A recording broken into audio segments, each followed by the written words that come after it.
Centinaia oggi pomeriggio ad Eraclea alla manifestazione indetta dai sindacati per dire no alle infiltrazioni della Camorra. Nostro collegamento in diretta, la gente cancro da estirpare. Autonomia tra frenate e slanci in avanti, il presidente del Veneto Zaia è impegnato oggi in un doppio appuntamento a Roma, ha incontrato il premier Conte, non sono preoccupato, dice Zaia, ma firmo se mi piace il progetto. Dossier sull'autonomia pronto entro fine settimana, lo ha ribadito anche oggi da Monfalcone il vice premier Salvini, mentre il presidente del Consiglio Conte ha parlato di unità di intenti nel governo. Fiato sospeso stamattina a Valdagno nella frazione di Castelvecchio, rimossi dai dintorni della parrocchia 2 proiettili inesplosi della Grande Guerra. 6 banditi hanno fatto irruzione nella notte in una sala slot ad Occhiobello, nel Rodigino, picchiato brutalmente il gestore, un 24enne cinese, i malviventi fuggiti con 6.000 euro. A Padova la casa dello studente fusinato avrà una nuova vita, l'ex residenza universitaria abbandonata da anni presto ospiterà la scuola superiore galileiana. Migliaia di persone a Venezia per il Giovedì Grasso, il palco spaziale di Piazza San Marco animato dal concorso La maschera più bella e dalle Marie tornate oggi protagoniste.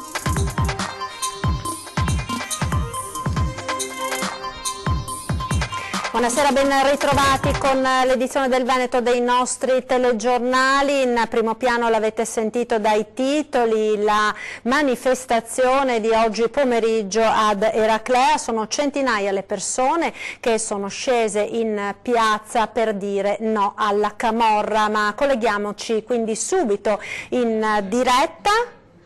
Non c'è il collegamento, mi dicono dalla regia, allora nell'attesa di ripristinare il collegamento con i nostri inviati ad Eraclea, Ilaria Abrami e Sandro Ponchio, e in attesa quindi di vedere anche le voci che sono state raccolte tra la gente, proseguiamo con l'autonomia, per parlare di autonomia, perché quest'oggi il presidente della Regione Veneto Luca Zaia è stato impegnato a Roma con un doppio appuntamento. Ha incontrato il premier Conte, al termine del quale ha ribadito di non essere preoccupato, ma anche ha rimarcato: Zaia, io firmo se mi piace il progetto. Sentiamo il servizio quindi relativo al presidente del Veneto Luca Zaia a Roma. La palla è passata al vice premier Matteo Salvini, che ha chiesto entro la settimana un documento di sintesi sul percorso fin qui compiuto da Veneto, Lombardia ed Emilia-Romagna verso l'autonomia differenziata. Documento alla mano si confronterà con l'altro vice premier Luigi Di Maio e col presidente del Consiglio Giuseppe Conte. Da Roma, dove ha incontrato il premier, il governatore del Veneto Luca Zaia continua a dirsi ottimista malgrado gli ostacoli da superare. Così ha risposto ai giornalisti in mattinata alla conferenza delle regioni e delle province autonome. Intanto prendiamo atto che c'è una bozza sulla quale discutere, dall'altro il governo è in movimento su questo fronte e lo siamo anche noi come regioni. E il 70% di questa bozza va bene e adesso spero che l'incontro tra il Presidente del Consiglio e i 2 vice premier porti a una soluzione che sia una soluzione ovviamente sostenibile. Salvini si è impegnato a condurre in porto l'autonomia entro l'anno. Dalle colonne della stampa nazionale Di Maio, che rigetta l'ipotesi di un'autonomia spacca Italia, parla invece di iter molto lungo. Però è pur vero che tutta questa riforma è una riforma già impostata, si è lavorato moltissimo sul fronte della redazione della bozza d'intesa, per cui direi che gran parte del lavoro è già fatto. Ma le perplessità dei 5 Stelle rimangono. Di Maio annuncia la volontà di portare la discussione in Parlamento, dove i presidenti di Camera e Senato decideranno sull'emendabilità dei testi. Zaia incontra il premier insieme agli altri governatori. Al termine non si sottrae a nuove valutazioni, ma chiarisce: io firmo se il progetto mi piace. Penso che sia doveroso, e condivido anch'io, che il dibattito in Parlamento ci sia. La Costituzione poi è chiara rispetto alla firma dell'intesa e alle modalità, però stiamo anche inaugurando un nuovo corso di questo Paese e non posso non rilevare che ormai la quasi totalità delle regioni, delle 20 regioni italiane, ha chiesto o sta chiedendo l'autonomia. Fidatevi che l'autonomia la portiamo a casa. Nel contratto di governo si parla di autonomia, il nostro progetto è serio, in linea con la Costituzione, è esattamente quello che i padri costituenti nel 48 intravedevano e che qualcuno non ha voluto realizzare. Dossier delle regioni sull'autonomia pronto entro fine settimana, lo ha ribadito anche oggi da Monfalcone il vice premier Salvini, mentre il presidente del Consiglio Conte ha parlato di unità di intenti nel governo. Ieri sera ho detto a Conte e all'amico Di Maio che entro il fine settimana ho il dossier pronto e poi ci confronteremo. Parole di Matteo Salvini in visita in mattinata al porto di Monfalcone. Parlando di autonomia, il vice premier e leader della Lega ha ribadito di aspettarsi da Veneto e Lombardia entro la fine di questa settimana le annotazioni finali. Tutti i ministri hanno dato il loro contributo, sono fiducioso, ha aggiunto, c'è semmai qualche struttura burocratica che resiste perché cedere anche una piccola parte di competenza per qualcuno è uno sforzo, però sono fiducioso. Così Salvini, che si è preso carico personalmente della questione autonomia in una giornata in cui spiccano le sottolineature dell'altro vice premier. Noi sosteniamo l'autonomia ma non lo spacca Italia. L'ottimo ministro Stefani lo abbiamo detto chiaramente. Permetteremo alle regioni che lo chiedono di poter gestire alcuni servizi, ma il percorso non sarà breve. Così Di Maio in un'intervista a Repubblica. Dal canto suo il premier, al termine oggi del confronto con i governatori, è tornato a ribadire l'assoluta compattezza dell'esecutivo. Sull'autonomia c'è armonia nel governo perché abbiamo le idee chiare e nel contratto di governo abbiamo un obiettivo da raggiungere, vogliamo raggiungerlo nel migliore dei modi. Stiamo soltanto, ho accennato anche a questo tema sul finire del nostro incontro, stiamo soltanto valutando bene come interloquire con il Parlamento. Non dimentichiamo che il Parlamento deve cedere delle proprie competenze sul piano dell'attività legislativa alle regioni, e quindi è giusto che l'interlocuzione col Parlamento avvenga nel modo più rispettoso delle prerogative del Parlamento. E dall'opposizione, dal centro-sinistra, su autonomia e TAV interviene Alessandra Moretti. Sentiamo. Sull'autonomia stiamo assistendo all'ennesimo rinvio, conflitti interni alla maggioranza tra Salvini e Di Maio e intanto i veneti aspettano. Non vorrei che questa autonomia si trasformasse davvero in una scatola vuota, competenze sì, ma senza quattrini. Il tema vero è che il Movimento 5 Stelle sta tenendo sotto scacco anche la Lega su tantissimi temi, non c'è soltanto quello dell'autonomia, ma penso per esempio alla TAV, alle opere pubbliche, al tema delle tasse. Quindi di fatto Salvini deve darsi una svegliata, cioè con questo Movimento 5 Stelle l'Italia rimane appesa e quindi a farne le spese saranno famiglie, imprenditori e lavoratori. E il governatore del Veneto Luca Zaia oggi è stato a Roma anche per affrontare il tema della gestione delle risorse destinate alle regioni colpite dal maltempo che si è abbattuto sul Veneto con particolare violenza alla fine dello scorso ottobre. L'incontro è avvenuto dopo la lettera di mercoledì nel quale il premier Conte annunciava al presidente della regione lo stanziamento di quasi 760 milioni di euro da spendere nel triennio 2019-2021. Allo stato attuale, per quanto riguarda i danni del maltempo, la Regione dispone di uno stanziamento di 15 milioni di euro che sono stati distribuiti ai comuni per le prime opere di soccorso, come gli ulteriori 13 milioni arrivati e destinati alle prime opere per i privati. Questi ulteriori 760 milioni di euro per interventi urgenti in ambito idrogeologico e ristori ai privati sono da attuarsi per interventi nel 2019-2021, dei quali 232.000 solo per l'anno 2019. Di questi la Regione Veneto, grazie all'attività messa dai soggetti attuatori nominati dal commissario Zaia, ha già pronte e cantierabili opere per 90 milioni di euro. Anche di questo si è discusso oggi a Roma. Ma torniamo dunque ad Eraclea, colleghiamoci in diretta con i nostri inviati Ilaria Marchiori e Sandro Ponchio per la manifestazione che c'è stata appunto oggi pomeriggio organizzata dai sindacati per dire no alla camorra. Ilaria, buonasera.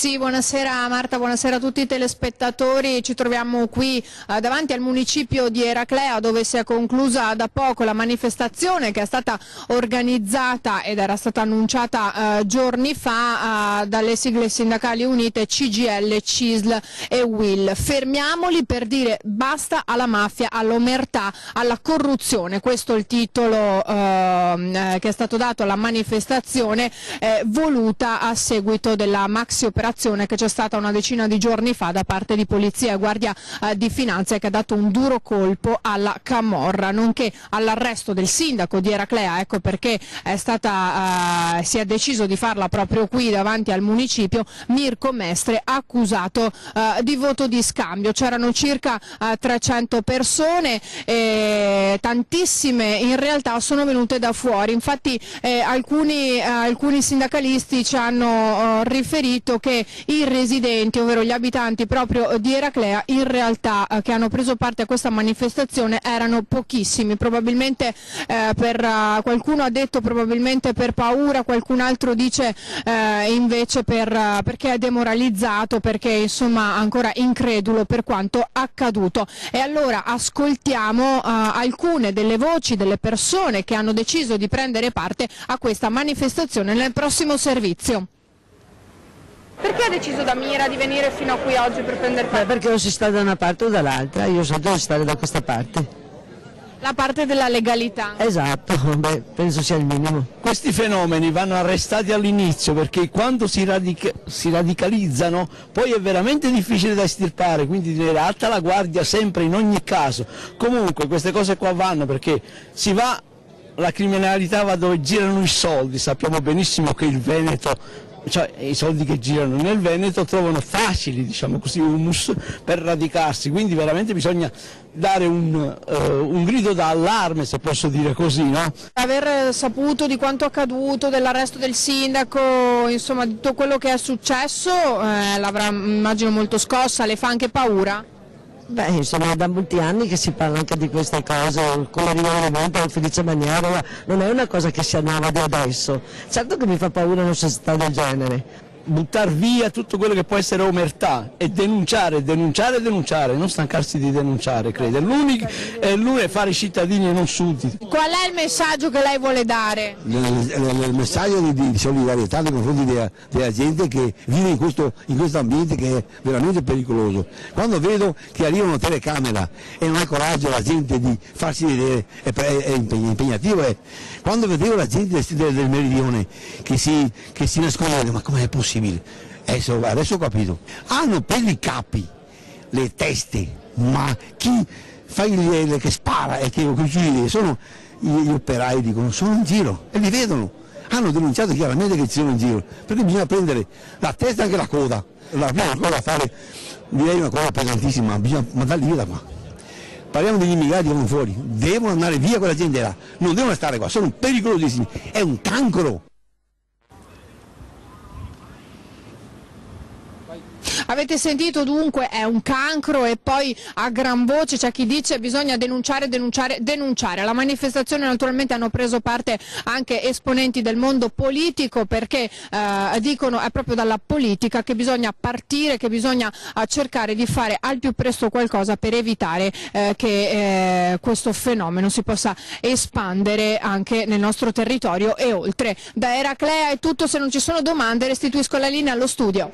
Grazie ad Eraclea, da Eraclea a Ilaria Marchiori e a Sandro Ponchio per questo collegamento in diretta. Noi continuiamo il telegiornale spostandoci a Valdagno, perché quella di oggi è stata una giornata con il fiato sospeso nella piccola frazione di Castelvecchio, evacuata per la rimozione dei 2 proiettili inesplosi della Grande Guerra custoditi dal parroco Don Adriano. Vediamo.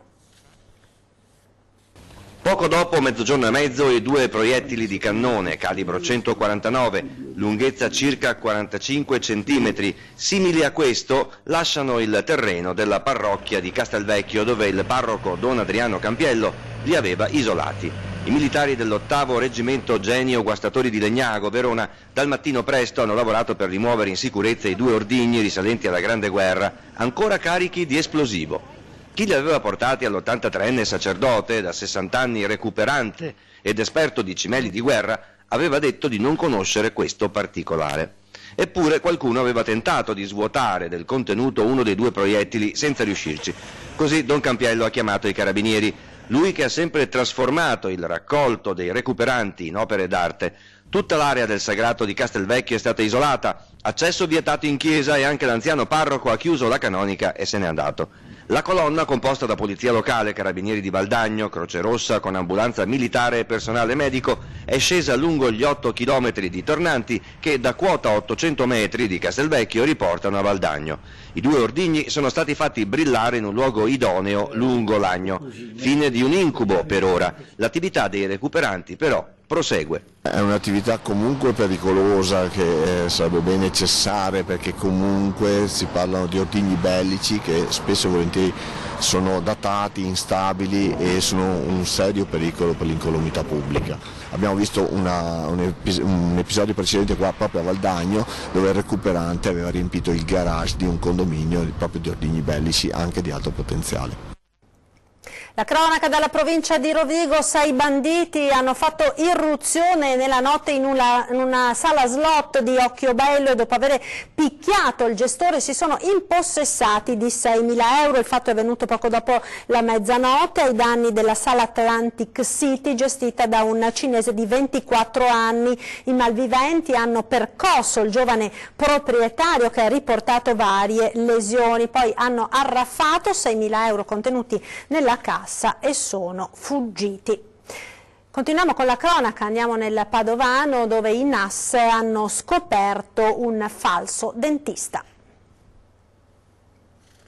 Il nucleo antisofisticazioni e sanità dei Carabinieri di Padova ha denunciato all'autorità giudiziaria un odontotecnico che esercitava abusivamente la professione di dentista. L'indagato, sprovvisto del titolo abilitante, pare avesse anche provocato lesioni ad uno dei malcapitati pazienti. L'operazione di Padova si inquadra in una serie di controlli effettuati dai NAS in strutture sanitarie di diverse città italiane. Andiamo ora a Teolo, restando nel Padovano, dove 2 nonne ultra ottantenni si sono reiscritte a scuola per permettere alla prima elementare di raggiungere il numero necessario minimo di iscritti per salvare l'istituto dal rischio di chiusura.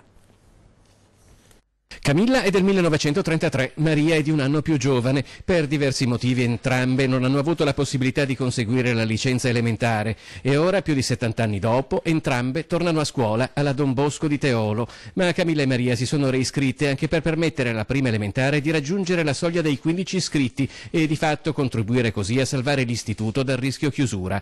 Un gesto che ha oltrepassato i confini di Teolo e del Veneto e che rappresenta una realtà in cui spesso bisogna fare i conti col calo delle nascite o con problemi di spopolamento, ma anche un gesto a suo modo coraggioso a giudicare dalle reazioni degli altri anziani del paese. Lei sarebbe pronto a iscriversi per salvare la scuola elementare? No. Perché? Perché è sempre stato di basso livello e basso sovrastame via. E allora un motivo in più per andare a scuola? No, anche come altezza, sono basso dappertutto. Non andare a scuola neanche quando che era ora, che non che mi voglio studiare e neanche mi piace andare a scuola. Quindi niente, lei non ci crede? No, proprio non mi interessa niente. I ricordi qui corrono inevitabilmente a un'altra Teolo, una Teolo che non c'è più. La mancanza di iscritti a scuola è infatti uno dei sintomi di un mondo che è cambiato. Teolo, quando ero bambino io, c'era 3 botteghe di Casolino, 3 fruttaroli, c'era un commercio di frutta, era tutta un'altra vita, 40 anni fa, 50. E adesso è così, un po' dappertutto è così. Ieri dentro di scuola e ieri 50 adesso non si tratta di 50-60 putei, niente, una formazione enorme, adesso non ha se putei, niente, non dobbiamo vedere separatamente. C'era tanta gente, adesso sento parlare di queste cose qua, dispiace perché Teolo se no diventa, hanno installato alberghi, il forno, hanno fatto tante cose, diventa un borgo che ha finito. Mi 7 anni che abito qua, ma già 3 anni fa che io ne parlava da chiudere questa scuola, perché avevo anche i nipoti che andavano su, ma dopo non ho più, non sapevo cosa dire. Ed ora ci fermiamo per qualche istante di pubblicità, linea alla regia, restate con noi, a tra poco.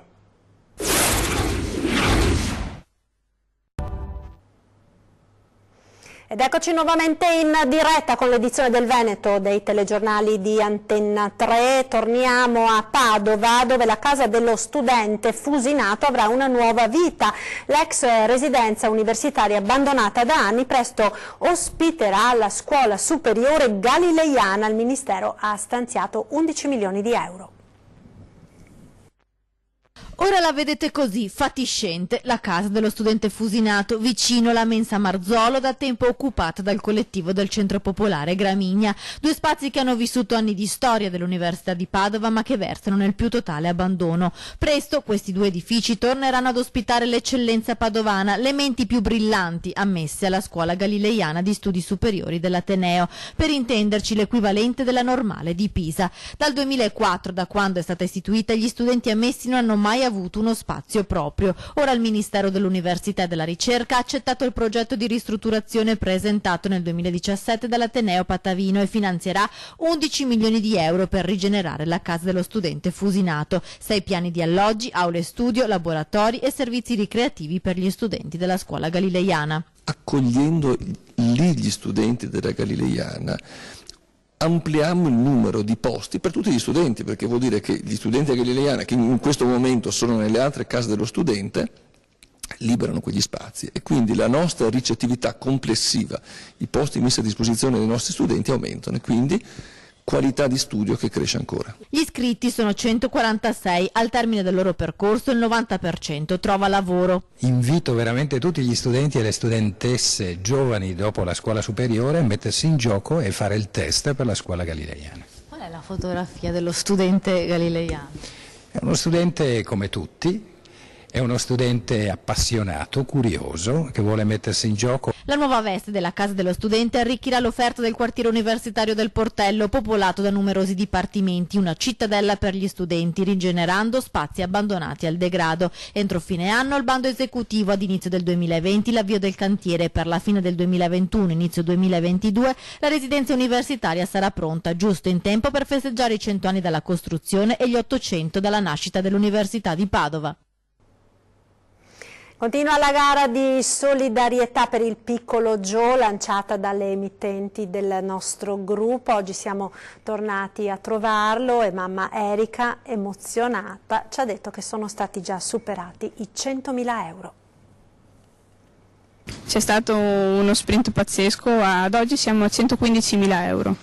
Grazie a donazioni grandi da parte di aziende, di enti grossi e soprattutto da parte di semplici operai, di persone anche di disoccupati, famiglie che hanno tanti figli a carico. Tira un gol, prendi la conosci.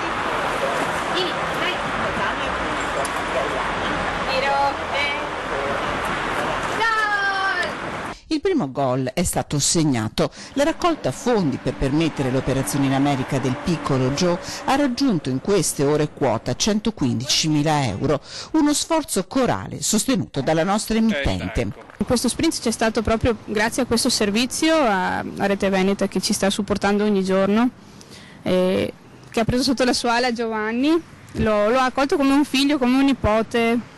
E le persone mi telefonano dicendomi: ho visto Giovanni, ho visto il vostro servizio, voglio aiutarvi, come posso prendere i biscotti, come posso contribuire. Ma chi sono queste persone? Ci sono tanti bambini, racconta mamma Erika. I bambini sono una cosa fantastica. Qualche giorno fa ci è arrivata una busta da parte di un ragazzino di 13 anni che ha donato a Giovanni, penso sia la sua paghetta settimanale. Non era in quanto la quantità perché erano 15 euro, però è stato proprio il gesto, il pensiero di dire: questi bambini, ragazzini al giorno d'oggi che investono il loro futuro su mio figlio, danno la possibilità a Giovanni di raggiungere il suo obiettivo. Gioca con i sassolini il piccolo Joe, gli occhi marroni, uno sguardo che ti conquista, la vitalità contagiosa dei suoi 2 anni. Corre dietro al suo pallone, la mamma spera un giorno appoggerà anche il piede destro per terra. Possiamo tutti aiutare il sogno del piccolo Joe, continuando a fare donazioni sul conto corrente o sulla carta PostePay. I primi 100.000 euro ci sono, ne mancano 300.000. Noi dobbiamo evitare che la cartilagine diventi osso, appunto, per poter salvare la gamba. Noi dovremmo pagare l'intervento un mese e mezzo prima che venga effettuato, per cui abbiamo bisogno urgentemente di tutto. E quindi raccogliamo. Assolutamente, continuate ad aiutarci e continuate a darci la possibilità di portare il nostro figlio in America. Abbiamo bisogno di tutti voi. Uno sguardo ora alla nostra programmazione. 20:10 questa sera dopo il TG, ospite in studio Alessandra Cortesia, argento olimpico della break dance, nominata dal Presidente della Repubblica alfiere della Repubblica, perché il suo successo, ha detto il Presidente Mattarella, è frutto di talento ma anche di una grande forza di volontà dopo essere stata vittima dei bulli a scuola. Ed è tutto per questa edizione, vi ringrazio per essere stati con noi, vi lascio come sempre alle previsioni con il nostro meteo. Arrivederci.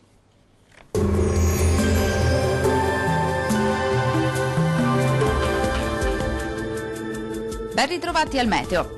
Prosegue il bel tempo sulle nostre regioni, sarà infatti una giornata dal sapore quasi primaverile. Nel dettaglio sul Veneto avremo un tempo asciutto e stabile grazie alla costante presenza dell'anticiclone. Sarà dunque soleggiato ovunque e il cielo si presenterà poco nuvoloso su tutti i settori. Temperature minime tra 1 e 4 gradi. Valori massimi molto miti, compresi tra 12 e 15 gradi circa.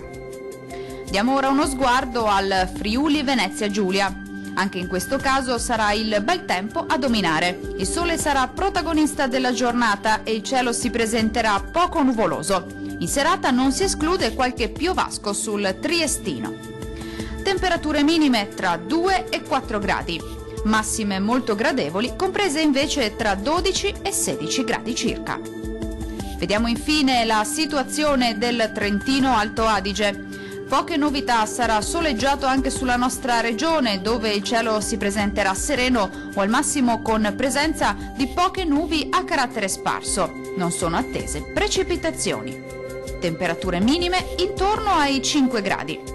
Massime invece molto piacevoli, comprese tra 14 e 18 gradi circa. Dal meteo di Antena 3 è tutto. Arrivederci al prossimo aggiornamento.